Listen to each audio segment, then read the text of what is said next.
Welcome to the show, everybody. Episode 84. Tonight's top stories, we're going to be going over the Super Mayor Tiffany Henyard. Her whole team's going down. The split amongst Republicans for on the positions of foreign aid and the recent spending bill that they just passed. And then we're going to talk a little bit more about our favorite co-host that's not on the show yet, Ana Kasparian. So before we get to that, what are you drinking tonight, Rob? I got a little bit of rum and coke, just a little bit of rum and coke. Is this another unnamed rum? Yeah, it's an unnamed spiced rum. Same one as last time. Yeah, until we get a sponsorship, we can't name them. Well, then I'm gonna drink this undisclosed bourbon whiskey that I had. It kind of blurred it out because you got the background blurred, so it kind of blurred it out a little bit. Yeah. Well, oh no, they got the label. They got the turkey. They got the turkey. Yeah. No, it's actually pretty good. I like it. I haven't drank any since the last show, but I liked it. Anyway, we're gonna get started into some cool shit here. Let me grab her by the pussy. I mean, that's what we do. Hey, that's locker room talk. This is you're in the locker room. If you're here, you are in the locker room. Men, women, whatever you are. All right, pulling it back. Is this our lady? Is this my lady, Tiffany Henyard? All right, here we go. Yeah, I mean, I always like producing the show better than running the show because then I gotta like multitask and go back and forth. It's a lot better when I just. By the way, before you start the video, I am cold reacting to all of this. You take no responsibility for my videos, or my takes if they're wrong. If they're right, then I'm a fucking god. So wait, you were the one that told me about Tiffany Henyard. So you don't know what's been going on lately? Is that what you're saying? No, this is new. This is new to me. Okay, well. Here you go. It's going to get exciting. So, we covered Tiffany on the show before. She's the super mayor. You'll remember her as the local government official who allegedly stole a bunch of money to go on trips to Vegas to pay her alleged boyfriend. I think she has two jobs. She's got like the township mayor and like the city council. So she's allegedly filtering money from both organizations and all that kind of stuff. Yeah. She's paid police officers overtime in the range of 300 and something hours for 2 weeks, and so they were making like hundreds of thousands of dollars. She has fomented political opposition, like she has stopped businesses from operating because they did not donate to her campaign, allegedly. Yep. There's a bunch of stuff. So yeah, crazy story. When Rob told us about it, it was great. So I've been following it ever since. And so there's been an update. This update was about a week ago. I've got several updates, but this one's about a week ago. So here we go. As WGN Investigates was first to report today, a top aide to Dolton Mayor Tiffany Henyard has been indicted for bankruptcy fraud. It comes amid ongoing questions about Henyard's spending and leadership. And legal experts say it could be the first sign that the feds are trying to get people to share what they know about potential government corruption in the South suburbs. Let's be smarter than that. This is not just the price is right. Despite sitting next to Dolton Mayor Tiffany Henyard at countless meetings, the feds allege Keith Freeman not only failed to report his income from the village, he actively lied about it. Freeman is Henyard's top aide in both Dolton and Thornton Township. As part of a personal bankruptcy case, he was required to report his earnings. But this indictment on one count of bankruptcy fraud says Freeman falsely stated he only worked for the township and made just over $99,000 last year. Prosecutors say he tried to hide his Dolton earnings via a pass-through company, which brought his income to $195,000 last year. This ain't the motherfucking prices, right? I don't know what kind of hearing that was, but I love when shit like that just pops off in court. Yeah, you think this motherfucking price is right? Yeah, well, they're setting it up because, I guess they were questioning his income or something like that. It had to be relevant, right? You gotta know. You just gotta know. You can't say about 195,000. That's a huge difference, dude. That's a whole $100,000.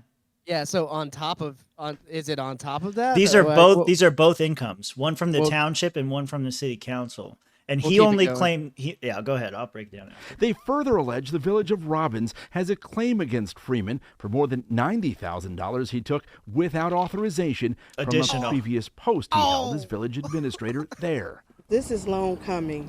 If a person can lie on their own financials, what do you think they're doing for the village? Nobody is untouchable. That's what I want to say. Nobody is untouchable. So if this is just the first domino to all of them falling, let it happen. So they're getting ready to go into some more about this kind of stuff. Something I thought was interesting, though. So just breaking it down, what's happening. So her top lieutenant, as the local news is calling her right-hand man, is being indicted for bankruptcy fraud. He filed bankruptcy to get I don't know, to get out of debt and get some benefits, whatever the fuck he was filing it for. And in his bankruptcy filing, he only filed one income for one job that he had, but he worked for her in at least 2 different capacities or more. And so now they're cracking down on him for that. That's what the case is, bankruptcy fraud, right? So the local news is going to break down why that's important related to Tiffany Henyard. Oh, before we do though, I kept this clip in here. You remember when we were watching her video and they were asking her questions about Vegas, and she's like, "That's a good question." It just like kept going. Yeah, like, so you did not go to Vegas? And she was like, well, I went to Vegas. no comment. I'm not No saying I comment. didn't go. Yeah, this guy was paying attention and he took notes. Freeman is a key player in our reporting on Tiffany Henyard because of how many roles he plays for her. In addition to the Dolton and Township jobs, Freeman also, for a time, was the registered agent of the Tiffany Henyard Cares Foundation. But there's no foundation in the state of Illinois moving like we moving and shaking group like Yeah, right thing what's for up? us. While Henyard's namesake charity claims to help cancer patients, WGN Investigates has reported it received most of its early money from taxpayers and has failed to file required paperwork showing how it spends its money. How come you don't respond to my emails? Watch this. There you go. There you go. There you go. There you go. That's all you're getting from me. That's all you're getting from me today. That's all you're getting? Shit. Watch this. It's financial disclosures about how money was spent. How would I know that? That's a good question, though. That's a good question, though. Hey, Just hey, that's fucking a good dip. question though. That's a good question though. Me? I'm just a guy that was appointed to the charity. I'm just her right-hand man. I just follow her everywhere she goes and stick my head right up her ass like the Ratchet Hatchet. I'm just slinging dick and dodging deaders. You know what I'm saying? I'm just trying to. How would I chill. know? Hey, that's a good question, though. Hey, motherfucker, this ain't The Price Is Right. You need to ask someone else. Do I look like Drew Carey? I ain't Drew Carey. I ain't Wayne Brady neither. Oh, dude, GN so stupid. Investigates has reported on questionable conduct on Henyard's watch, including unexplained travel, including Right. This is first-class what we airfare covered in and the last fine one. dining on the taxpayer's dime. Credit card statements show Freeman was on many of the trips, including one to Las Vegas, where another Henyard aide Bet now he claims was. a Dolton trustee We saw fucking U2 in the Sphere. Oh shit. sexually assaulted her. Others accuse Henyard of using Freeman and other government employees to retaliate against her opponents. Court watchers say the feds could use the bankruptcy charge against Freeman to get him to cooperate in Here we other go. investigations. This is the whole When the point. feds are looking at a larger scheme or relationship, oftentimes what they have to do is go for people who are below or the lower part of the food chain, get them for something, charge them with something, because that's the leverage they need to be able to sit down with that person and say, now, if you help us, life might be good for you. If you don't help us, you're in a lot of trouble. Now, what do you want to do? I think that's exactly what's going on here. They, it's like the classic story of like the mobster who never gets caught, but then the lower capo gets caught selling drugs, and they're like, hey, we don't want to embarrass you and everybody, we'll set you up in a nice house or whatever. You just flip on the boss. That's what's happening here, I think, and that's what they're saying. Oh as well. yeah, it's unbelievable what they're doing. I mean, to have bars in their town be shut down and have to go out and be like, our state license is good, but now our city license or town license, whatever they made up, is not good because we didn't donate to her campaign. Right. Come on, that is Right. some sort of mobster rule in this town. I think the technical term for it is fuckery. Yeah, It's yeah. a strong fucker. Tim, you might technically this could get into the realm of fuckery. I wish they would do that. The news voice also, this whole news thing. Yeah. Um, You gotta yeah, love it- local news, dude. That's the best news. yeah, but I really wish they would go back to like the continental voice, because if they're gonna do this fake news voice all the time, Right.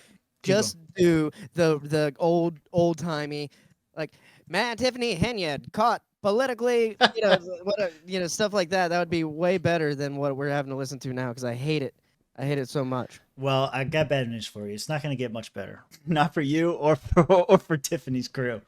So that was about a week ago. They indicted her quote, top lieutenant. on bankruptcy fraud. And just a few days ago, this news story broke. And we are following breaking news out of Dolton, the FBI serving subpoenas. Thank you for joining us at 5. I'm Dawn Hasbrook. I'm Scott Schneider. We want to start with breaking news tonight. The FBI, as Dawn just mentioned, serving subpoenas in Dolton. Let's get right to Elizabeth Matthews at the Village Hall, where 4 agents were this afternoon. Elizabeth.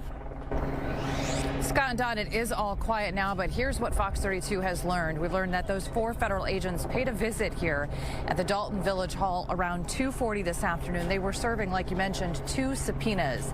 Take a look at some of this amateur video that was sent in to our news station by a Fox 32 viewer. It appears to show a couple of those federal agents inside Village Hall. Here's what we know so far. One subpoena apparently focuses on employment and disciplinary records of 15 Village of Dolton employees, including 3 police officers and Keith Freeman, a senior administrator recently charged with bankruptcy fraud. The other subpoena, number 2, focuses on Freeman and any potential involvement with certain companies and whether or not they received any money, business, or contracts relating to the village. This, of course, comes as Fox 32 has reported on numerous investigations surrounding embattled Mayor Tiffany Henyard. Again, 2 subpoenas were served here at the Village Hall here in Dolton around 2:40 this afternoon. We expect to have much more on this developing story coming up tonight at 9 o'clock. All I'm saying is I brought the story to the swamp, and it's developing. This is big. This is big. What up, Joey, in the chat? Thanks for joining. Yeah, that dude looked like he did tie a regular tie on his bow tie, but he had a nice office, and he's a political analyst. But this mayor is just absolutely. She's off.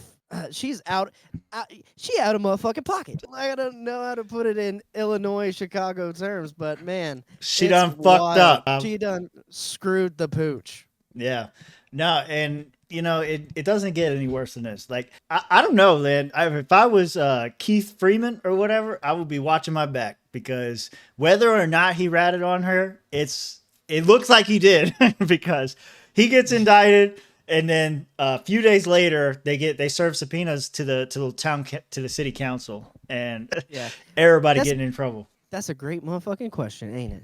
That's a great question. Dude, did you snitch? That's wild. Hey, that's a great question. That is so wild. Yeah. What about that spending of taxpayers' money? You know what? We're gonna look into it.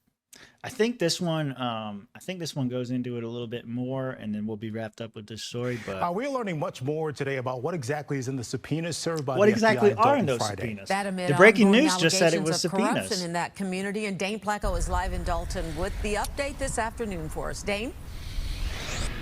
Yeah, that's right. On Friday, FBI agents served a pair of subpoenas here at Dolton Village Hall, part of their ongoing investigation into allegations of corruption by Dolton Mayor Tiffany Henyard. Well, today, we got copies of those 2 subpoenas. Oh, you did? Here they are right here, and they offer something of a roadmap, some clues as to what the feds are looking at. So, Trustee, we got copies. Yeah. I want to see if I can. Yeah, you ain't gonna be able to read it. But look, so what he's about to show, who he's talking to is one of the trustees at the city council. So these are like people that are like responsible for oversight of the committees and whatever they're passing. Mm-hmm. Yeah, it's definitely gonna be for ESI, like electronically stored information, emails, communication, stuff like that. And then you'd probably have to have another one for financials. So Yeah, they go over all of it. Okay. Yeah. Would you like to look at them? Absolutely. We show the subpoenas to Dolton trustee Tammy Brown, delivered by 4 FBI agents at Dolton Village Hall Friday afternoon. They're directed to the Village of Dolton's custodian of records, subpoenaed to testify before a grand jury. That's our first confirmation that a federal grand jury has been impaneled to investigate got her face up on that big ass billboard in Dolton. Oh my God. Someone has heard our cry, finally. Everybody heard it, apparently. Heard the residents of Dolton, and they're actually going to do something about it now. One subpoena asked for the personnel and disciplinary files for 29 Dolton employees. Trustee Brown that's reviewed. Nothing. They 29 of them. That's 29 people they named. Yeah, but they're asking for what is it? Disciplinary records and job titles. Is that what they So- said? Let me back it up. Yeah. Yeah. Disciplinary 29 files. Dolton employees. Trustee Brown reviewed the names and told us that one subpoena asked for the personnel and disciplinary files for. That's one of them. That's one Yeah. of them. Yeah. So I let's think see the what other they one want. asked for like 29 money. Dolton employees. Trustee Brown reviewed the names and told us they all have one thing in common. All of these people are loyal to the mayor. Every last one of them are loyal to the mayor. The second subpoena asks for information about Village Administrator Keith Freeman, Mayor Henyard's top deputy, including payments, tax records, and any contracts given to a list of companies, some They're of coming which are down on that man associated with hard. Freeman, according to a search of LLC records. You have two That's the separate one. subpoenas for two different types of records. And that means it's what I would call a multifaceted or a multi-pronged investigation. They're not just looking at one allegation of criminal wrongdoing, but they're looking at multiple. Yeah. To answer your question here, not that one. To answer your question here, Joey, why did it take 4 feds to deliver the mail? The same reason it takes 3 county employees to dig a hole. Because it does.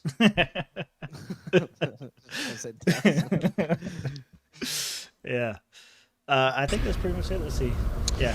Now, the subpoenas instruct a representative of Dolton to appear before the federal grand jury on May 13th at 9:30 a.m. to return the records, to hand over the records that were requested in these 2 subpoenas. However, former FBI agent Ross Rice, who you heard there just a moment ago, speculates that there is still a long way to go in this investigation. And the Swampcast will be here to cover it all along the way. Faux show. And any more legal documents come out, that I want to be all over those. So if you see something, keep me up to date on it. Oh yeah, Because yeah, for sure. This is just a crazy story. Yeah, no, it's gonna keep going on. Like you said when you first brought it up, it's just a reminder to everybody to pay attention to what's happening at your local city councils and stuff. This is I'm skeptical that this is gonna go anywhere because Lori Lightfoot is being put in charge of this. And if you know anything about Lori Lightfoot, she's fucking awful. Former governor, I think she was governor or mayor of Chicago or some Mayor. shit. Yeah, she was a former federal prosecutor, so they got her on this case as well. But when I see one corrupt person investigating another corrupt person, my expectations of justice being served are very low.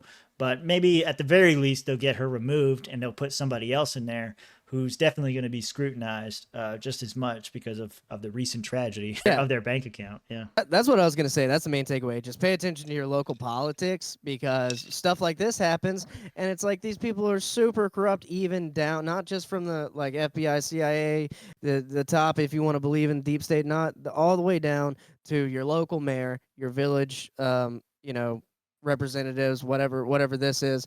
Yeah. And it like, I don't know, like go speak at these town meetings and be like, we are on to you. Pay attention to where your money's going. Like everyone's paying taxes and it's like, we're paying for this bitch's Vegas bill. So she can bet in her 5 or 6 subsidiary companies, whatever that money's going to. It's like you're funding funding bullshit. And what's crazy is she didn't use it like she can do whatever she wants with the money, right? Like if she gets paid a certain salary, you can do whatever you want with that money. Right. But it wasn't that money. And it wasn't even money from the township. If you listen back, they said it was money on the credit cards. Oh, damn. 25% interest, yeah. So I took all y'all money and put it in Bitcoin. Right. So y'all fucked. Yeah, so let me get back to you. But that's I don't know. I was gonna say I lost. That's okay. It's okay. So, but if you're watching right now, like and subscribe. We're trying to get to 500 on YouTube. We get to 500 on YouTube, we can monetize this bad boy. Yeah, then we can actually charge. then we can actually pay for Adobe. There you go. That's what we need the money for, actually, for real. But Yeah, for real. but no. So one of the allegations made against Tiffany Henyard was that, like you said before, that she goes after people who don't support her campaign or don't contribute in some way to her reelections or to her charities or whatever, or give her positive press, anything like that. So this story made me think of a recent story between Donald Trump and Joe Biden. So let me posit a conspiracy theory for you, and then we can discuss whether or not we think it's true. I'll put forward all the evidence, and we'll take it to swamp court, and honorable judge, maybe dishonorable judge Robert will be deciding this case. So let's provide some context for this case. So Donald Trump and Joe Biden have been on the campaign trail. We all know this. They're going to do the classic song and dance where they go out and kiss hands and shake babies. And this is another one of those examples. This is Donald Trump going to a New York bodega last week. Apparently he was invited to this bodega, and you know, there was this big crowd outside waiting on him. Everybody chanting 4 more years, the whole thing, right? We'll skip ahead a little bit because it kind of just drags on to same. You see the big crowd of people outside. Stores are being robbed. We're making a big play for New York. Other cities too, but this city, I love this city. And it's gone so bad in the last 3 years, 4 years, and we're going to straighten New York out. Okay, so you get the idea. Like, he wants to go to these new city, or wants to go to New York, and he's campaigning, going to the local bodega outside of his courthouse. Meanwhile, did I put the post? Oh no, we got to go to this one. So I had to grab this Biden video from in here. What is it? 6:49. We do it live, boys. 49. Okay. So this is Joe Biden. He made similar stops. Check the dates. It's like a couple days later, I think. A couple days later, he goes. This is just the 18th, so about 5 days ago. This is him going into a Wawa. Right? There's a funny ass part in this video. You got myself, huh? And this is for you, sir. All right, and this is a tip for you. I know it's all been paid. Thank you so much. Do you mind here? Thank you, sir. What's your name? My name is David Johnson. What's your name, son? Thank you, sir. Oh, it's good to meet you, boy. You know the mayor. She's cool. Okay, thank you. You're welcome. I gotta check out one thing here. Uh-huh. What kind of drinks do you have? What do you got? Like, so we can customize it to your specifications. So we have smoothies, we have milkshakes, we have refreshers. We also have a milkshake. Black and white. A black and white? I want a black and white milkshake. For you, sir. So if you actually like to, right over there where it says order here, you can order it to your. I love it, dude. That includes whipped cream and other toppings as well. I love it, dude. If the president walks up, if I'm working behind a fast food register, a gas station register, whatever, if the president of the United States comes in and says, "Hey, I want to get a milkshake," you know he wants a fucking milkshake. Just go make the damn milkshake. But this guy says, "Yeah, right over there on that computer screen that you never use. Go over there on that POD system over there. You go put your order in, and then we'll get somebody back here to make it for you." yeah, that is. I mean, that's how they do it at Wawa. But he should have just made it for him. Honestly, I mean, I wonder how he would have reacted if Obama walked in and ordered a milkshake. Do you think that guy would have made Obama go put it in on the machine? Or he would have made the milkshake for him. Dude, they would have made it's a Wawa. They would have made Obama a steak dinner if he Wawa, dude. They would have been like, "I'll walk across the street for you. We got a butcher shop. I'll be right back. I'll be right back." Man is serious about this. Is not my job. You need to go put it in your own damn. He's like, "Hey, Trump put $1,200 in my pocket. You didn't put shit." That's what's going on now. I thought that was a funny little moment when he goes to Wawa. But back to the conspiracy. Okay, go ahead. Yeah. Why is he so out of it though? Like Biden. Oh, dude, it gets. If you keep watching. Thank you so much. It's been a pleasure. What? Mr. President, I'm gonna pick up a few pounds here. You gonna pick up what? And don't forget, we also included drinks for you as well. Just to enjoy. Look at him. He's just zoned out, looking at the sandwiches. All right, what now? I'm gonna go order a milkshake. I'm gonna go order a milkshake. And half y'all, if you come across this video, are voting for the guy. So I mean that it is what it is. I mean, I get it.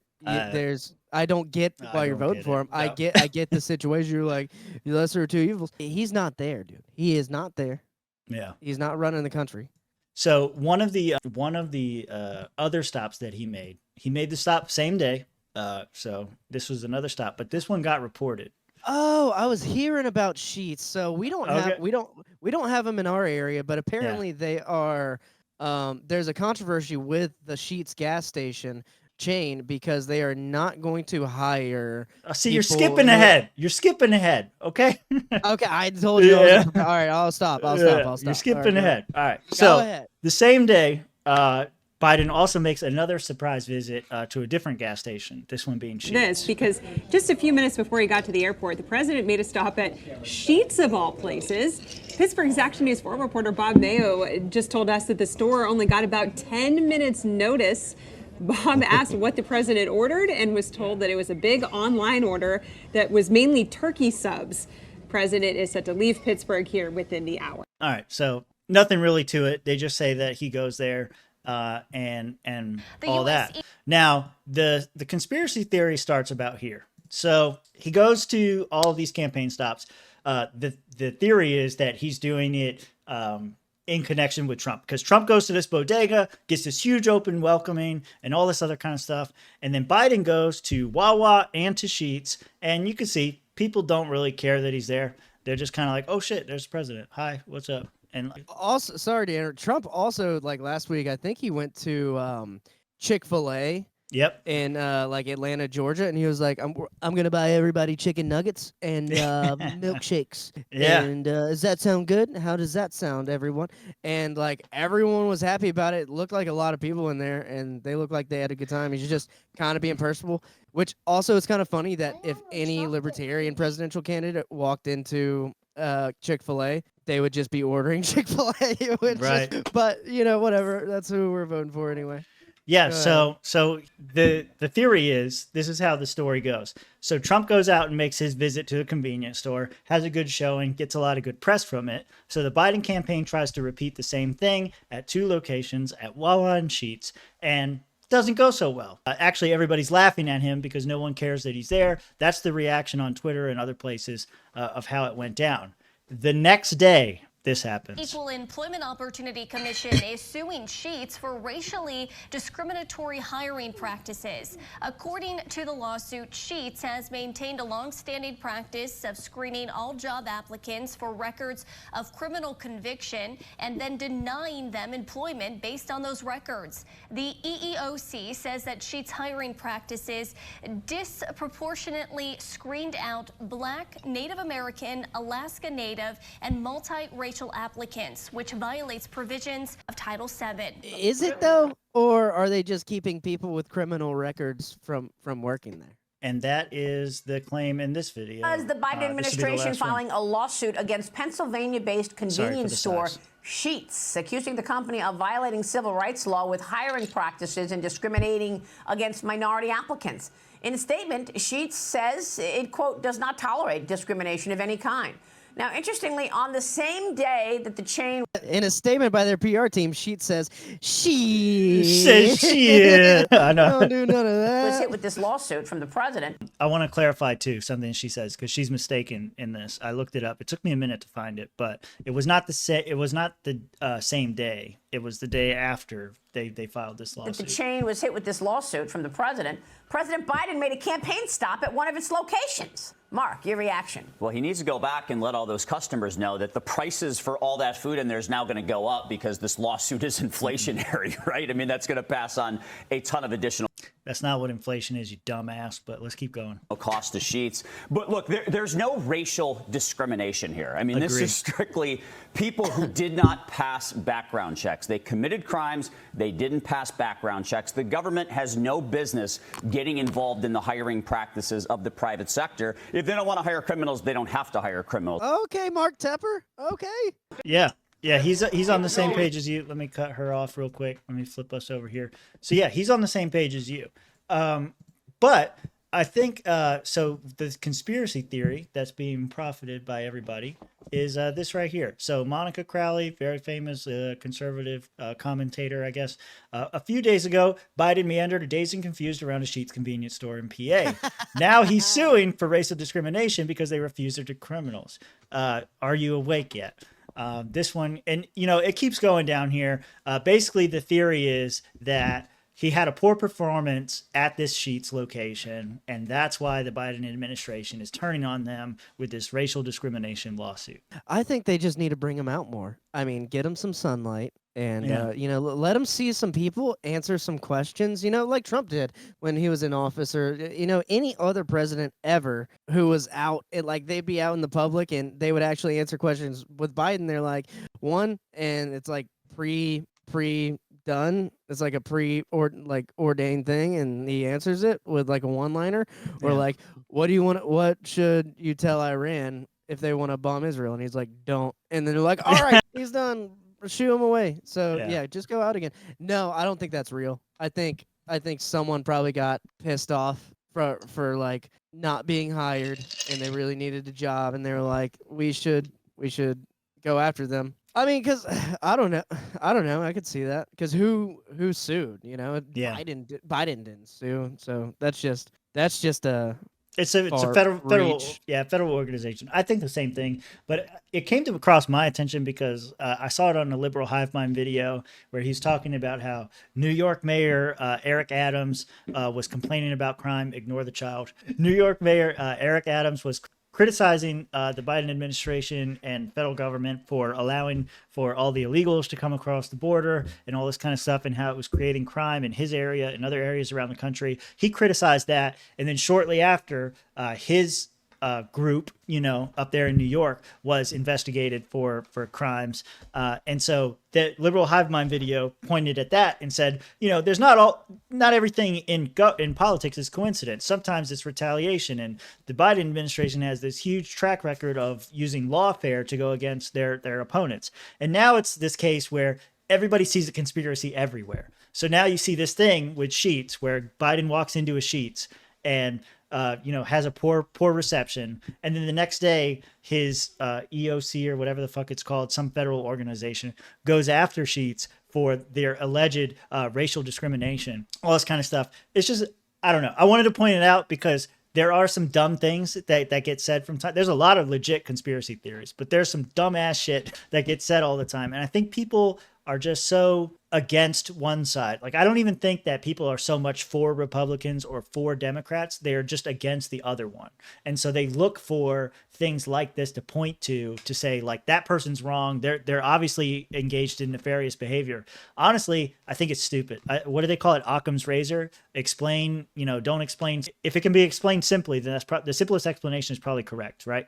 So that's what I think's happening here. Biden's an idiot, doesn't know what's going on. He walked into a Sheetz because it was nearby, thought he was going to get some reception or whatever. It didn't go well, and it just so happened that Sheetz gets investigated. I don't think it's a Tiffany Henyard situation.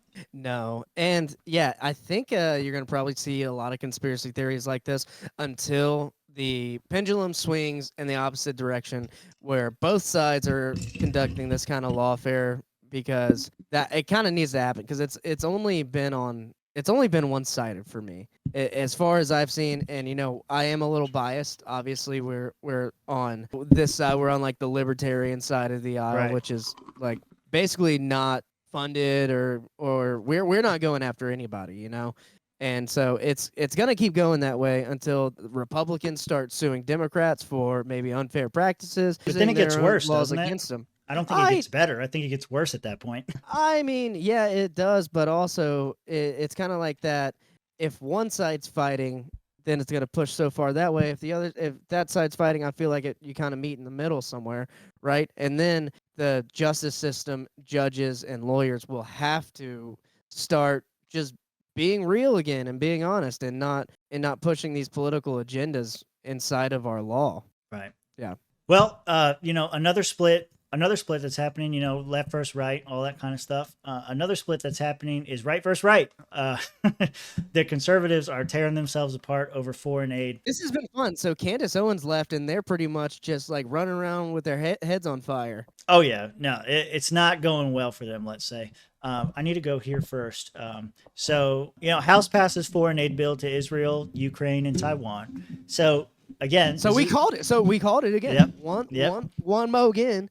We called that shit on the Swampcast. Yep. So this was something that we were talking about. Speaker Johnson, is it going to make a difference? He was talking about breaking up all the bills. He was going to split them up into chunks, and then people could vote on each one individually. And Rob's comment at the time was, well, what's the difference if they're going to pass everything? You're just dragging it out. You're just going to pass everything anyway. And it's like paying for my Airbnb. Yeah, I could definitely pay it all now, but I'm going to pay like just a little bit of it now and then stay in my Airbnb. And in a few months, not pay at all. I'm Yeah. joking. I will pay that back eventually. I promise.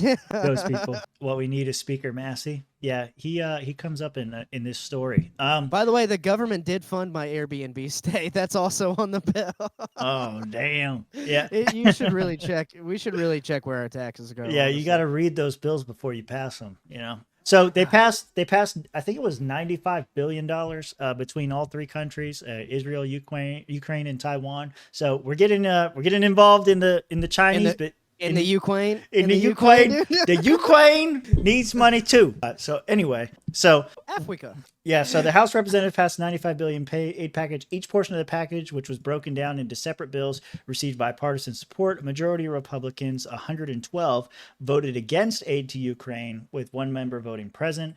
37 Democrats voted against the bill to aid Israel. So despite both sides complaining about various aspects, it all passed anyway. So now it's on its way to the Senate, and it'll probably pass there as well. But Ben Shapiro, not a big fan of people like Marjorie Taylor Greene. I was going to say Marjorie Taylor Greene. We're getting ahead of ourselves, though. Let me back it up, boys. Marjorie Taylor Greene. Here we go. Not a fan of this bill. She's been coming out against Speaker Johnson for a long time. If you'll remember, Matt Gaetz got rid of the last speaker, and she makes some interesting comments here towards the end. But let's go ahead and start it. We'll skip ahead a little bit. Skip ahead to 115. So here we go. But I mean, given what you said, do Republicans deserve to be in the majority? That's up to the people, because this is the third betrayal by Mike Johnson.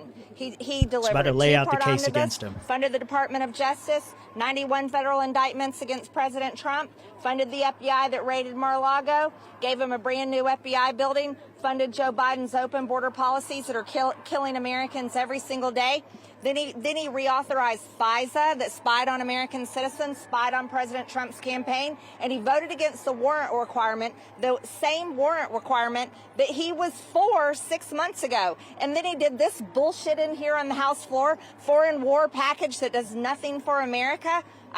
It's unbelievable. I'm thankful that America gets to see who this man is. I'm thankful that America gets to see who the people that voted for this is, because this is the only way it's going to change. People have to see the truth. Yeah, so she lays out her case against Mike Johnson and why he's not a good representative of the Republican caucus and why he needs to go. I think she makes a good case, especially coming from their perspective. I don't know how, in years past, the way it always went was whoever controlled the gavel, kind of directed policy, because they would just refuse to pick up certain things. And then Mike Johnson, it was pointed out in a Mark Dice video I watched recently, the first thing he did when he got in was pass aid to Israel. So it shouldn't really be a surprise that this foreign aid bill comes up and he does the same kind of thing. In the past, a conservative or even a Democrat, let's say a bill for Israel came up, if a Democrat was in charge, they might not take it at all. Well, Israel's a special case where both sides give them all the money, but I don't know. Take another one. I don't know. Some other country. Yeah. War funding? Funding. I mean, Ukraine, both sides were for funding that pretty much. That's how it's getting through. What I'm saying is let's say there was a bill to pass to repeal Obamacare, right? Yeah. And the Democrats were in charge. They would just not take up the bill. They just wouldn't even bring it up. So this Ukraine package gets voted against by a majority of Republicans, and Johnson picks it up anyway. And he's like, you know what? We just got to do it. But it wasn't one whole one. We separated it. So it's still passed. Yeah, so it's okay. But it wasn't in one. It wasn't at one time. Yeah, so. It wasn't some massive bill. It was just $95 billion. Whatever. So you have to pay attention. You have to pay attention if you want to feel really fucked. Yeah. That's if you hear about it one time, you're like, damn, they really fucked us. But you have to keep wanting to pay attention. So she goes on, which we do. So we just got fucked 3 times. Oh yeah, 3 times in a row, continually. Yeah. It's like we were going to go to this house and get fucked one time, but instead they lined up in groups. They just got us one after the other, and then they let us go. Yeah. Instead of having the whole gang bang, we had one at a time. Yeah. I mean, she's we call that a right train. Now. Yeah. Derailment, train derailment. She's laying out some good points right here, and I like how she's saying that's bullshit. that's just her. That's what MTG does all the time. But I think we need more people who personally are like that. She's not milquetoast, I would say. We need to get a libertarian in her office and talk to her and be like, listen, you're wrong on these things. ain't gonna hear you. You don't think so? You don't think Hell she would no, hear, dude. you don't think she's like the Thomas Massey, Justin Amash Nope. type? You don't think she gets Nope. along with them? No. Okay. No, Okay, I well- think yeah, here we'll keep going, but I don't think so. No. This fight against Russia not worth it. Based on what you Ma'am, just why said, is the fight against based Russia on what not you worth just it? said, are you waiting to see if there will be more support in your conference before calling a motion to vacate? There is more support. It's growing. I've said from the beginning, I'm going to be responsible with this. One point to bolster your point that she might be amenable to those types of things. Her motion to vacate only has 2 co-sponsors right now. The first co-sponsor was Thomas Massey. I support my majority. I support the majority next time. I do not support Mike Johnson. He's already a lame duck. If we had the vote today in our conference, he would not be speaker today. He's already a lame duck. He can't raise money. Everyone knows it. We know we can't win the majority next year without raising money. He can't be speaker. He doesn't have the vote. This is the process that just has to Are you going to talk to? So I think that's big because I still think, despite election fortification, I still think Trump has the highest chance of winning right now. And if Trump is reelected and the House and the Senate follow suit, then the Speaker is going to have a lot more authority than he does right now. We're going to see later. Johnson mentions that there's only a 1 or 2 vote split between the Republicans and Democrats. So everything they do has to be, his argument is everything has to be bipartisan in some way because the margin is so slim. But if what I think is going to happen happens and Trump wins and he wins bigly, and they take all three houses. we won very bigly. It Yeah. was a massive victory. Yeah, you did use bigly. Yeah, I did on purpose. You caught the joke. Good job. So I think if that happens, though, I think the speakership is going to be really important, and I don't think somebody like Johnson is going to make it. Other people think it should be Gates, but Marjorie's about to make a comment that kind of slaps Gates. Let's see if you catch it. Stop this motion. This was the last big legislative push before September, something that you have been against for months now. What are you waiting for on triggering this motion? There's some people that are rash and irresponsible and do things like what happened last time. I'm not that person. That's Gates. I didn't come here to Congress to actually hurt And this our is why. institution, hurt our majority. I'm handling this the right way. And Listen to what she just said there. This is why I don't think that she would be amenable to a libertarian argument. things like what happened last time, I'm not that person. I didn't come here to Congress to actually hurt our institution, hurt our majority. I'm handling this the right way. She's a party And person. so I'm allowing the process to happen. The American people are going to have their way. Our voters are going to make their voices heard to my colleagues in the party. And like I said, the vote was held today. Mike Johnson is a lame duck. Voters are not. The voters never, ever do. No, none of them are listening to their constituents. If the government actually listened to the constituents, we'd have a lot more money back here in America, and our dollar would go a lot farther. We wouldn't be funding these wars. Like, no one wants these wars. Yeah, both parties are voting for it. Even the Democrats too, because there's a lot of people in Chicago and New York and everywhere else that are saying, like, why are we spending so much money over there? We got our own problems here.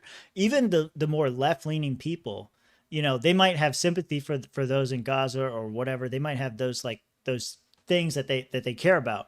But ultimately what they want is, they want free healthcare. They want free housing. They want all this other kind of stuff, which is a domestic concern. It's not really foreign. And so I think you're right. Like, if they were listening to what the people actually wanted, I'm not saying it'd be a better situation. We'd still be burning a bunch of money, but it would not be focused on this bullshit. And progressives are generally amenable to paying different taxes and stuff. And whenever you're talking to someone who let's just give a communist or a socialist viewpoint of it, they're fine with paying all their taxes, but they're like, I want a good public transportation setup. They're paying city taxes, they're paying state taxes, so they're paying local taxes on top of this federal tax, which is just going all over the fucking world. So I think whenever I sit down and talk to a socialist or a communist, I can have more in common with them than like a neocon or a neoliberal as far as the current state of affairs and what we think should change as far as like efficiency of taxes and stuff. I think that's all the drugs creeping into your brain. I think I'm the opposite. No, I mean honestly, like Yeah. I've talked to a couple of like anarcho-communists, which I definitely don't agree with, but like you talk about anarchy and you want to get down into the philosophy of it, like we just haven't convinced them that the communist part is wrong. For some reason, it's like,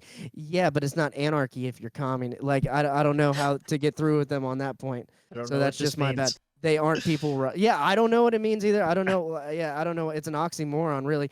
But what I'm saying is, as far as like the anti-war stuff, I mean, we match on that. As far as spending tax dollars, I feel like I don't think we're in alignment at all on taxes. No, we're not in alignment at all. But Okay. I think what I'm trying to say is a lot of these people live in big city centers, and so I think they would be more amenable to paying those kind of taxes, and maybe I'm wrong, and not one giant, huge fucking federal tax. Anarcho-communists. No, because they want to. No, because they want to tax Bezos, and they want to tax Bill Gates, and they want to tax all these rich billionaires that they know are just going to leave anywhere. They think that those people can pay for their lifestyle. I guess that is true, but they don't think so, they don't want the taxes to. Yeah, no, I think you're right. They don't want the taxes to go to like foreign wars. Yeah, and no, stuff I like agree that. with that. They want paid maternity leave for the father. They don't want foreign aid to Israel. Don't say father. You can't say father. Shit, We don't really know. I can say whatever I want because this is the swamp. The swamp is back in full force. Okay, we can say whatever the fuck we want. All right, Ben Shapiro. What does he have to say about MG? So, Ben, we talked about Ben before. I think that Ben's position is he wants to be the next Bill Buckley of the Republican Party. He wants to be the intellectual giant that everybody looks to as far as what conservative thought is and what the position is. Interesting fact that you guys should look up sometime. How did Ben Shapiro get big? Just a general question. Do you know how he got so big? How he got I would say I think from a young age he was on Fox News and a bunch of news shows, and then I saw clips of him dunking on students. How did those at colleges? So Mark Dice has a good theory about this. Is he a CIA plant? No, nothing like that. Just kind of stupid stuff. Well, actually, you can't say where the money came from, so maybe. But Mark Dice he shows the receipts on how the Daily Wire went from this small outlet organization. So Ben Shapiro got a job with Andrew Breitbart, worked on Breitbart. He was the lead editor there for a while. And then after Breitbart died and what's that guy's name? Sloppy Steve Bannon. Once he took over the organization, Ben left and started up Daily Wire, started doing his own thing. He got some investors to put in a bunch of money, maybe Jewish investors, who knows? He got a bunch of investors to put some money in. They gave him some shekels, and he spent millions and millions of dollars advertising on Facebook and YouTube and Twitter and wherever else to get his name out there. So everything about his popularity, it's not like somebody that came up from nothing, not like a PewDiePie, right? Like PewDiePie starts when YouTube's real young, gets in there early, does a whole, grinds all the way up and becomes this huge sensation. He got a whole bunch of money, spent that money on ads, and then got himself real popular. So anyway, something interesting to look into when you have some free time. Go down that rabbit hole. But so Ben Shapiro, I think, wants to be the Bill Buckley of the conservative movement. He wants to be the intellectual giant that everybody looks to when they say, what do conservatives think? They want to look at Ben Shapiro and what he thinks. And I think he's pretty much achieved that. He said previously that he wants to be he wants to be the first Orthodox Jew to be into the Supreme Court. Like, that's kind of where he wants to be. That's what he says. So anyway, so he's playing a very establishment role. He's taking on the role of a neocon, classic neocon, all the same beliefs. And I think his interview with Speaker Johnson kind of highlights that a little bit. So we've been discussing the chaos in the Republican House. We are joined on the line by Speaker of the House, Mike Johnson. So on Friday morning, the House voted on debate rules that advance a series of foreign aid bills to the full House for final passage on Saturday. Broad bipartisan support for these bills, 316 to 94. But there are people, as usual, screaming and crying about it. Speaker Johnson, thanks so much for joining the show. Great to talk. I think that's interesting the way he phrased that. You know, there's a bunch of people out there who are screaming and crying about all the stuff going on. Talk to you. Ben, great to be with you. Thanks for all you do. So why don't we start by talking about what's actually in these bills? These bills, as always, are not perfect. It turns out there are these things in there called Democrats, and they exist in the House, and they also exist in the majority in the Senate, and also one of them is sitting in the White House able to veto things. So what is in these bills that is good? What is in them that's bad? Why are you advancing these bills to the floor? Well, we're at a point of pivotal decision. I mean, this is a dangerous time on the world stage, as you and I know, and Israel is in great jeopardy fighting for their existence. Ukraine is close to being overrun, and they're estimated to be out of ammo by the end of this month, literally, which would allow Vladimir Putin to roll through the country, take Kyiv, and set up on the borders of NATO countries. Of course, Iran and its aggression of Israel has continued, and Xi is watching this from China, and all of the axis of evil is empowered. So what are we to do? We're in the midst of this dynamic where we have divided government. And as you noted, the Democrats control the White House and the Senate. So we in the House here, with the smallest majority for the Republican Party, smallest majority in U.S. history, one to two vote margin on any given day, we have to address these matters. Do we have to address these matters? I just wanted to show that little thing because Ben is obviously on his side. He thinks that we had to do this. We had to do it. There was no other choice. We had to pass this. And for all the talk that we got from Mike Johnson early on, I understand that there's opposition to this bill and I'm going to be amenable to that opposition. And we're going to go ahead and split this up into little chunks and everybody can vote on it how they feel. They can vote their conscience or whatever. It was all bullshit. Listen to the way he described those bills and those situations. That we have to come and defend Ukraine. Israel is fighting for their existence right now. And so we have to support them. We have to support Ukraine because they're going to fall at any moment. We have to be there. And China's right around the corner and they see what's going on and we have to be there. We have to be involved. All this kind of bullshit. He was it was sold from day one. Yeah. So within a minute and a half, he just told you that we have to fund 3 different wars on 3 completely different parts of the planet.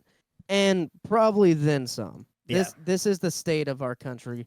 This is why we're the new Rome. We're far too our reach is far too expansive. We're spread entirely too thin. And then at home, people can't afford a house, and people are out on the streets, and none of your tax dollars are working here at home. Yeah. It's just ridiculous. I don't see. Fuck this guy. He's definitely getting paid by Raytheon or Lockheed Martin or Boeing, or Northrop Grumman, whatever company. Yeah. Yeah, dude. He's getting paid by Raytheon like Shane Hazel. Same way? No. Oh yeah. I think Shane just works for him. Right? Yeah, it's something like that. Yeah. No, I'm just throwing smoke because I can.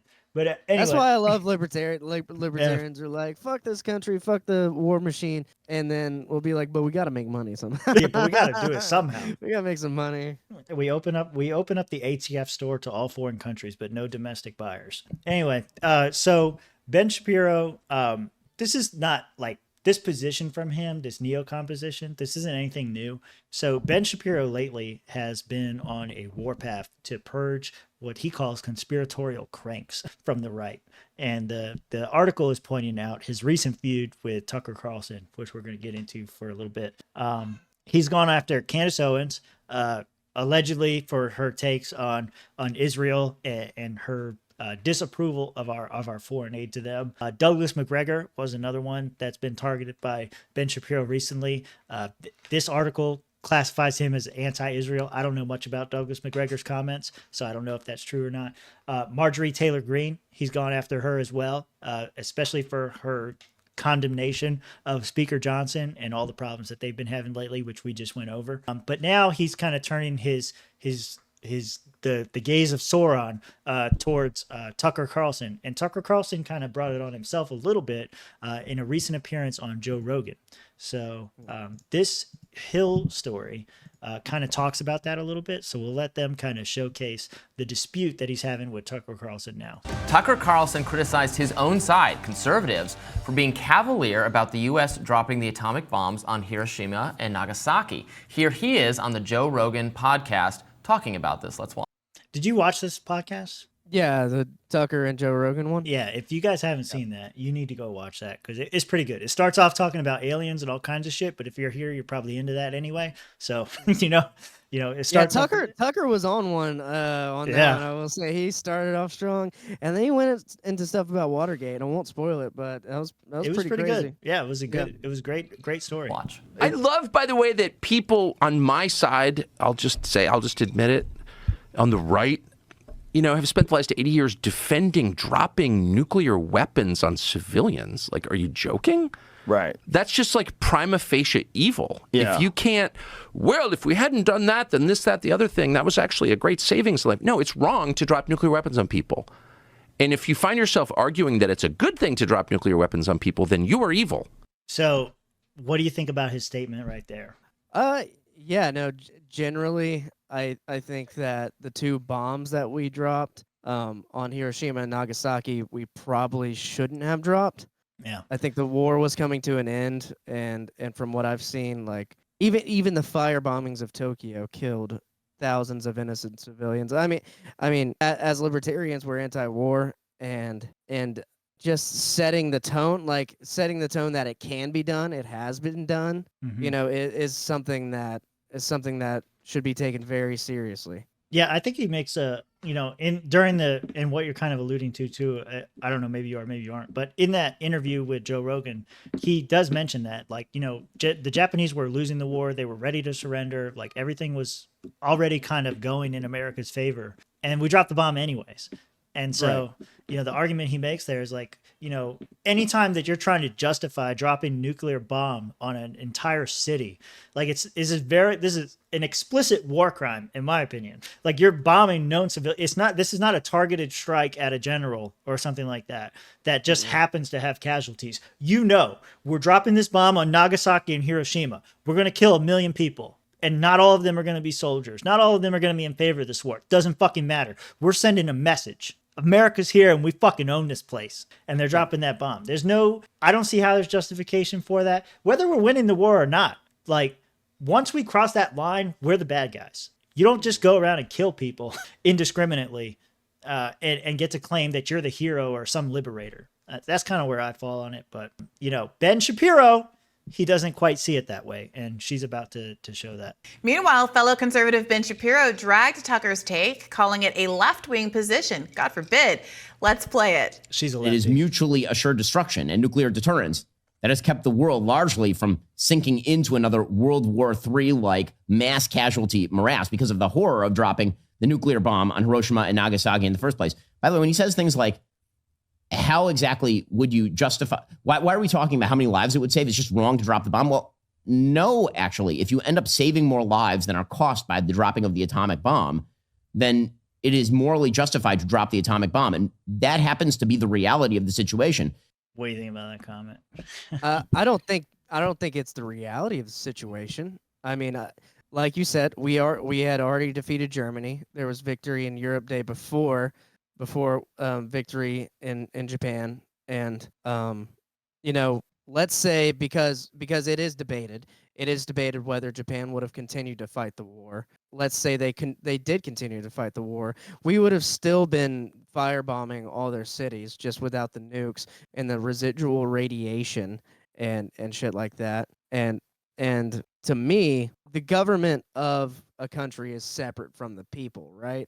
Of course, yeah. Like, so when we're talking about nuclear war, this is something that the governments of the countries have decided to do. The people really just want to work and like live their lives, raise their families, and not worry about this shit. Like, we don't want to fund the war in Ukraine or Israel. And now, if we get into some sort of thermonuclear war where hydrogen bombs which are 100 times bigger than the bombs in Hiroshima and Nagasaki, are being dropped on American cities in Iran and Israel, all these places, like, you're going to be killing people who have no idea. Like, have you seen TikTok? People are being AI humans. People are fucking worried about food. People think they're and cyborgs. Yeah, the people are not paying attention to this. Most people don't vote. Yeah. Most people don't vote. And you're going to sit here and have a war over some territories because of this and that.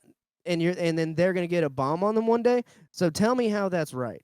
Yeah, well, Ben Shapiro's argument is that we have to use the bomb so that we can show the world that we're in control. Yeah. Well, his argument, and to be fair here, his argument was it saved more people than it didn't because of the sheer terror.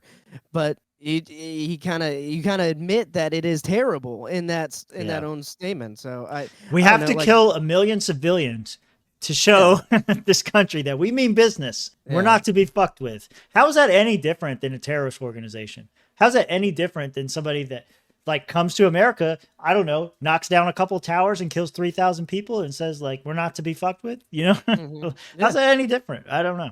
I guess the numbers, it's millions. That's how much different. I'll tell you how it's different, Tim. I'm going to work on my Ben Shapiro. Don't get me all excited. Oh, because Pat's queer and I should get used to it. Well, I already knew that, so it's fine.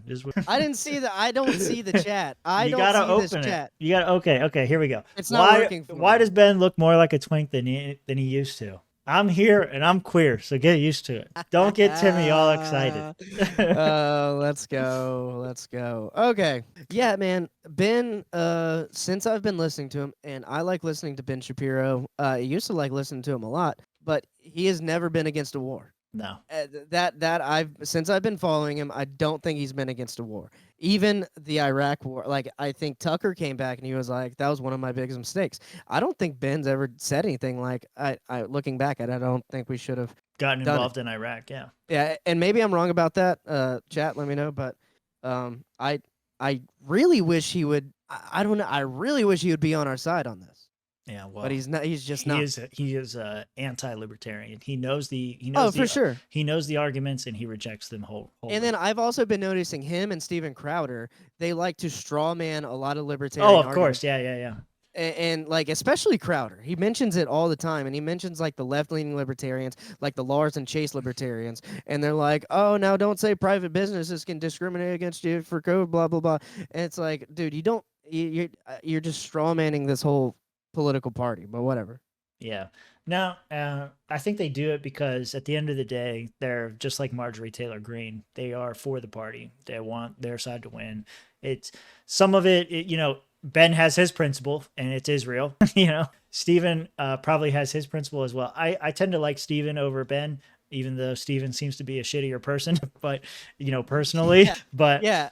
I do like his show better now and his takes better. But yeah, if I was gonna have a beer or water, Ben wouldn't even have a beer. Yeah. I don't think he drinks. You know, if I was to hang out, I think I think Ben would be fine to hang out with. I think Steven would probably like, you know, based on if you want to listen to what Not Gay Jared has been saying lately about how they used to like, I guess Steven used to like pull his balls out on set and just like sit there. And then it was like a joke between them while they were on air. Like, I think that's pretty funny. But we can't have fun anymore? Yeah, exactly. Well, you know, Not Gay Jared might actually be gay. Who knows? But well, that's just fun. But also, like, yeah, I don't think Steven would let me talk. No. He'd be like, "Oh, you're a comedian? I have to talk over you now." Yeah. It's like he does that. He does do that to all of his what's that guy's name? He's got to on his there guests, now? to his regulars. Jim Brewer, he talks over. Yeah, Jim. Dave Landau, he did that a lot. Yeah, that's why Dan left. Yeah, he said there was a light above that would go off, and when the light was on, he wasn't allowed to make another joke because he didn't want to get the last laugh over Steven. Yeah, exactly. Like as an open micer, a comedian, it's like sometimes you don't have the best joke, man. Yeah, improv. It's like one lesson of improv. Like if you have a thought and then someone else acts upon whatever you're building and it completely stomps on your thought, you just have to let that thing go. You just don't get to say it. Yeah, you don't always get to have the last laugh or the last say. I don't know why. But anyway. Yeah, fuck you, Steven Crowder. God. But I think he would be more fun to hang out with than Ben. I think Ben would just be like a fucking wet rag the whole time. And at least Steven could tell a joke. He might try to take his clothes off and dress me like a woman, but he'd be funny. Okay, but all right. So one more. If Ben does like act different off camera, you know, he hits you with a good one though, how much harder would that hit? Oh, it would be hilarious. Like, whoa. Well, okay, hang on. All right, so if the camera's off, right, and I'm just sitting with Ben and he flashes me his balls, that does not hit the same as if Steven does it. If Steven, because you wouldn't see it, so much bush. So much push because he's a giant pussy. Can't use an electric shaver. Yeah, I don't know. It would hit different, but probably not in a positive way. Yeah, I don't know. Anyway, we're gonna go into our next story, our last story of the night. Following the trajectory of our favorite soon-to-be co-host, Ana Kasparian, our favorite leftist. She goes off again, this time on something a little different, though. I took this clip from Benny Johnson. I don't like Benny, but he had the best supercut, so we're going with it. The New Yorker looked into the fierce culture wars that have been playing out at Amherst Regional Middle School in Massachusetts. And man, has it been a nightmare. So the white Asian students are going to private or charter schools. They're focusing on academics. Then you look at this public school, and they're riddled with culture. Sorry, was that Chink already trying to cut in? No, I think it's just the way Benny cut it. Okay. Yeah. War nonsense. Okay. I think that a lot of people, including myself, to be honest, are starting to get the sense that, wait, is DEI actually to help minorities across the country? Because I'm in favor of that. Or is it to help elite African Americans and minorities get the jobs they want, right? Like many other progressive school districts. Why does it seem like it's going really fast? Does it seem that way for you too? Yeah, no, I think Benny probably sped it up on his end. Districts, Amherst uses restorative justice practices, which prioritize mediation and reconciliation over punishment, meaning nothing. Meaning no action, okay? Don't feed me this BS about like, oh, we did mediation. No, okay, you can take your mediation and shove it up your ass. Stop wasting taxpayer money and playing with these kids' lives by engaging in your cutesy little culture war games. Go do that in your own time. Go do it in your own home. I don't care. So just be a freaking human being. Treat the freaking students with respect. And can we please just hire the most qualified people to do the job? Because kids can't even freaking read. And we're having a discussion about like, is the double-blind hiring process increasing diversity when the person who's implementing this policy isn't even following it and deciding to hire her friends instead? Yeah, 100%. Ridiculous. So yeah, she's going off on DEI now. Ana Kasparian comes out as a racist. How do you like that? Yo, look, I mean, she's towing the line between like having to figure her shit out, right? That's what I think. I don't think she'll cross the line, but maybe we get one. It's a huge flip because in this, I'm not going to play the video. I'm just going to show it. But the title of this video is "Racist Right-Wingers Call Elected Official in Baltimore a DEI Hire." So this was only 3 weeks ago. We covered this story when it dropped too. But in this video, she makes comments that, they're just saying that, they're just saying it's a DEI hire because it's racist or whatever. But, during this awakening process, if you want to call it that, she's realizing that this DEI is all just bullshit. Yeah. Yeah, and I think that's why a lot of people were making that like they were just having fun with it. Right. Be like, oh, but and because it was Baltimore, maybe demographics play into that joke a little bit. Yeah.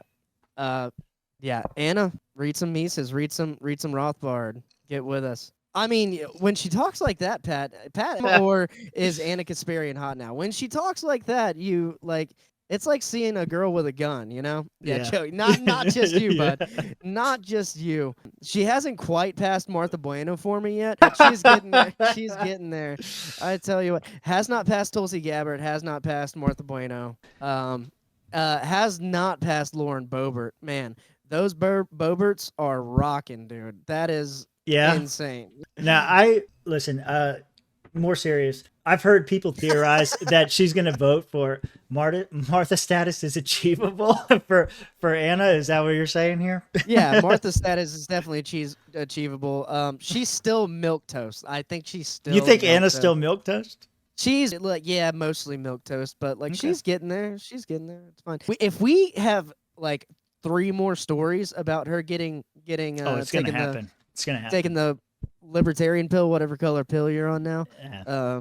I prefer blue, but whatever she's taking, if we get those, then I'll say she's not milquetoast. Yeah, I don't think that she's taking a libertarian pill or even taking a red pill or any of that kind of stuff. I think she's just fed up with all the woke bullshit. On a previous episode, I was talking about how this all started, and I was wrong. Actual Justice Warrior corrected me. You can go watch his videos for it because he is the Ana Whisperer.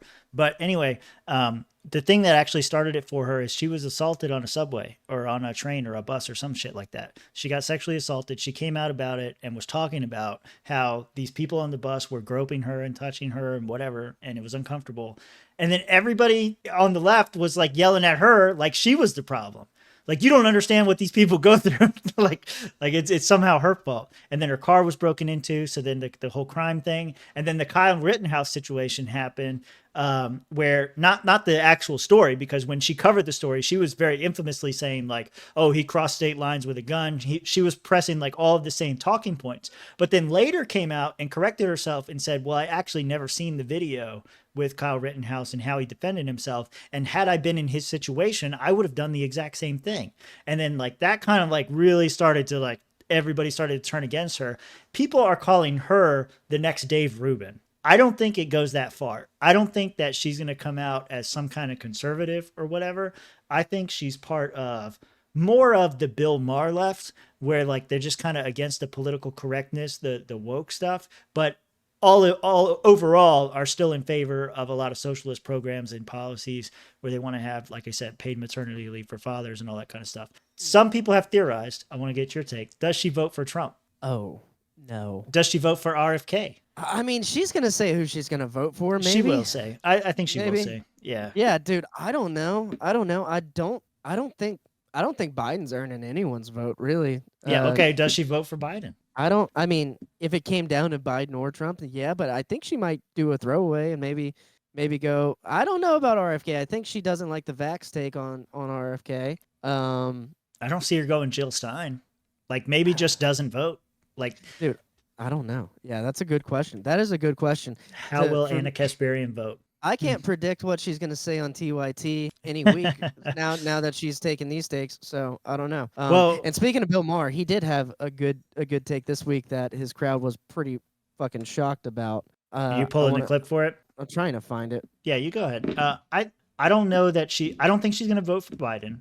I definitely don't think she's going to vote for Trump just based on what she said about him in the 2016 election after he won. Will Ana vote for Toad? She doesn't even know who that fat fucker is. Definitely not. That ukulele playing son of a bitch. No, she doesn't know who that is. So definitely not. Just teasing Toad. But no, I think she probably protest votes or doesn't vote at all.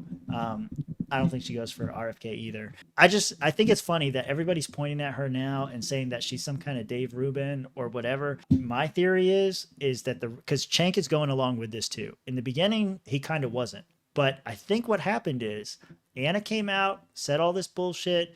You know, you got to be following TYT for a while like I have been from the outside.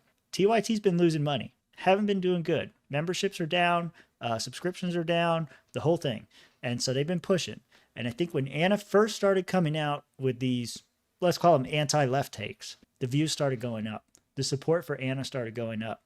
They started getting more calls and more questions, and all the attention started being back on TYT. It's not on Cenk. It's not on any of the other losers they got on their fucking program. It's on Ana. And I think he realized that, and he saw the numbers, and now he's following suit because now Cenk is starting to chime in more too. They recently did a whole thing about squatters and how squatters are getting served a little justice in New York. And, Ana had a take on that, and Cenk was kind of in alignment with her. Like, fuck those squatters. They don't have rights. This house belongs. Typically, like the situation in New York, the lady inherited a house from her dying relative or whatever. She inherited this house. Squatter moves in, replaces the door, claims he owns the house. Squatters' rights. Yep, exactly. 100%. And then the lady shows up to confront him about it, and she gets arrested. The homeowner gets arrested. I saw that huge, video. Huge viral story. Yeah, a bunch of people saw it. Well, there's been a development in that story as well. The squatter's been arrested. And so Ana and Cenk covered that story, and they were talking about how it's a good thing and property rights. This is not something you would hear from a left-wing source, that landlords are in the right and that this is all good.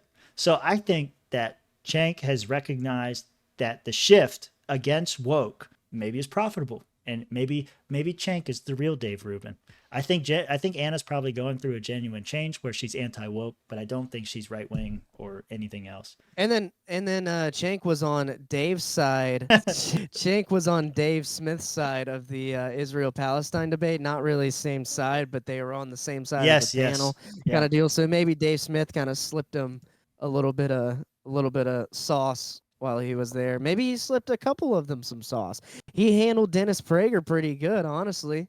Yeah, I watched half, like maybe not even half the debate. Like I just got tired of it. It was just like same old discussions back and forth. I sent it to a couple people, and one person was like, "Did they solve it?" And I was like, "No, they didn't." You're right. It didn't fix anything actually, but it was okay to listen to. Yeah, that's one thing about debates. It's like they don't do anything. They gotta have it's gotta be an interesting debate. And that debate, I just don't have a dog in the fight. I just don't give a fuck. Like, my position is pretty much the same as Dave's, that we don't need to be there.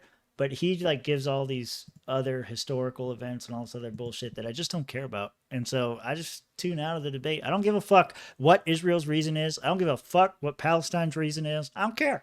I don't care. I think it's amazing. I think it's amazing the amount of historical knowledge that that was just going around from Dave, and then also the debate back and forth between him and Prager too.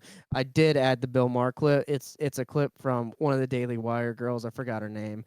So we'll have to find. It's on the playlist on the. Oh, okay. On the watch together. Yeah, I was like, where the fuck? Yeah, so we'll have to find it. The clip of Bill Maher. Yeah, it's right there. in there. It's in there somewhere. Okay. Is the talk of your town, but it is out here because it didn't just expose a dangerous workplace.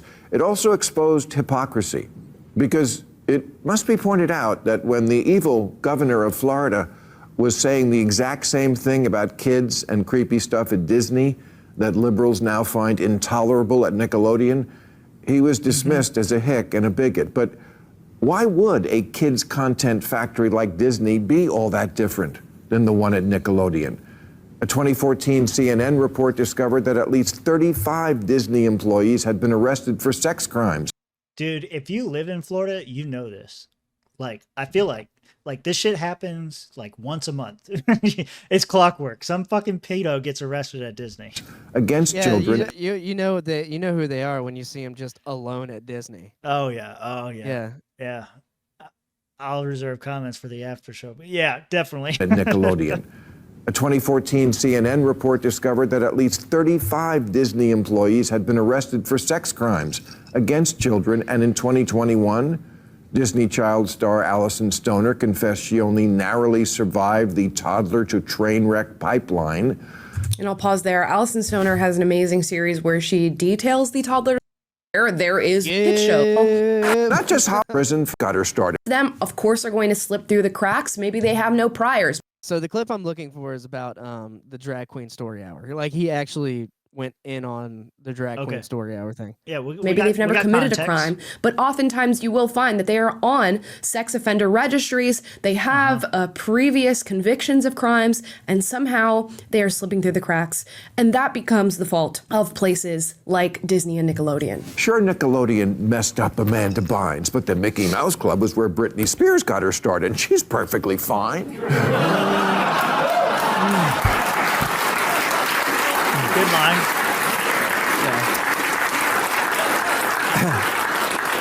He's into it. He's into it. Peck, who was that face, dude? He's into it. He's looking at that picture. He's like, yeah. Watch his tongue. Yeah. And get this: after Brian Peck, who was one of the lead creeps at Nickelodeon, served 16 months in prison for the molesting he did there, Disney hired him. Yeah. Naturally, to work on a children's series. Of course. For pedophiles in Hollywood, it's a small world after all. Got good writers, dude.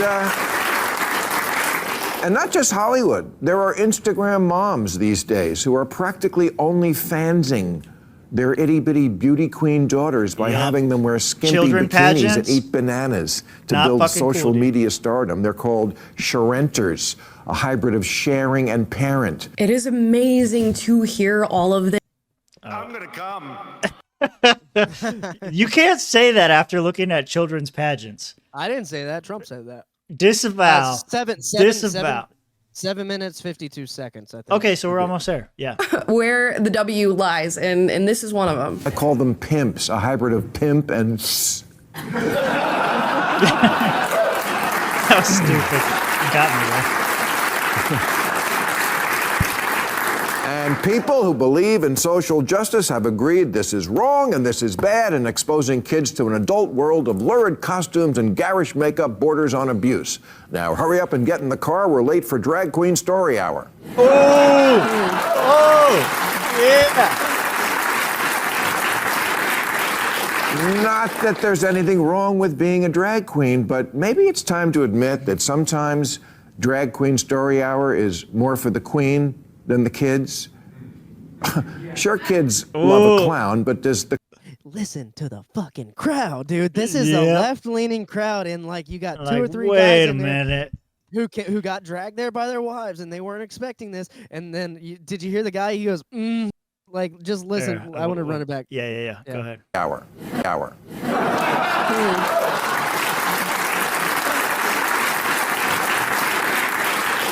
Not that there's anything wrong with being a drag queen, but maybe it's time to admit that sometimes drag queen story hour is more for the queen than the kids. Sure, kids love a clown, but does the clown have to have tits? Hey, you know? Let's go. Woo, he could not have said some of these things even, 6 months to a year ago. Yes, he could. Yes, he could. Well, keep going. He says more. He says. Oh, there's more. He has a good. He has a good. But point. wait. I hope she didn't take it out. Yeah. No, it's here. But wait, there's more. Homophobic, you must hate gay people, you must hate LGBTQ people, and now here we are. And when I see a 5-year-old tipping at a bar under a sign that says it's not going to lick itself, do I have to pretend that's cool in order to keep my liberal ID card?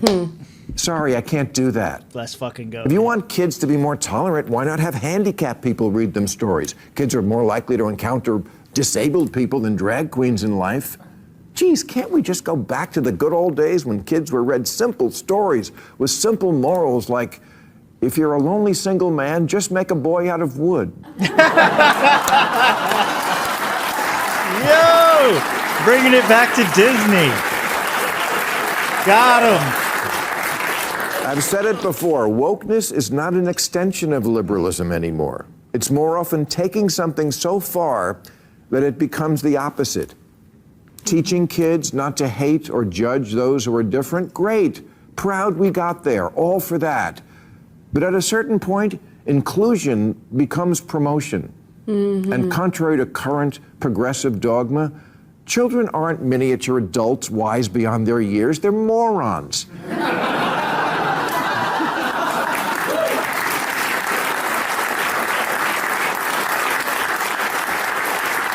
They're gullible morons who'll believe anything and just want to please grown-ups. And they don't have any frame of reference.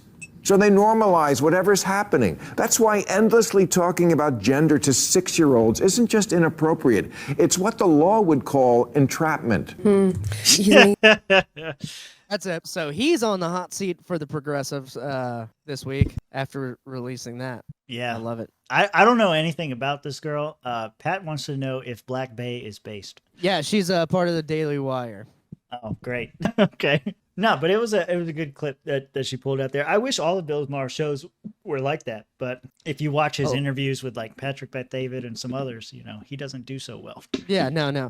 Yeah, I mean, obviously not all of his takes, but just like Ana Kasparian, you gotta highlight the good, and we like to highlight the good on this show as well as the bad. We have fun with the bad. Yeah. Well, anyway, good show. Like and subscribe, guys. We need to hit the 500 number. Share the podcast to your libertarian friends and even your other friends. More importantly, your other friends. I'm sick of these fucking libtards. Now, anyway, what do you got going on, Rob? What's up this week? This week, awaiting my NPRE results so I can get sworn into the bar since I passed the bar. Hey. And I got booked for a comedy show on May 16th in Pace at some venue that I forgot the name of. There you go. So yeah, we got like 15 minutes there, and so we're getting booked for shows, and we're making some money now. Well, not yet, but will be soon. There you go. Good stuff. Nice. Yeah. Hey, always glad to hear it. Glad that Rob finally passed the bar. So we can't call him an alleged lawyer anymore, or not a real lawyer. He's now the official lawyer of the Swampcast. So if we get sued, it's on him. ESQ. That's right. I take no responsibility for Mitch's actions. This there we go. podcast was completely sponsored by dog food, guys. Nice. Thank you. Go out and buy any dog food for You don't have to buy from Mitch. Just buy dog. Yeah, just buy dog food. It really helps the podcast. Feed your dog. Feed your dog. Anyway, thanks for watching, guys. Join the Discord, like, subscribe, all that fun stuff.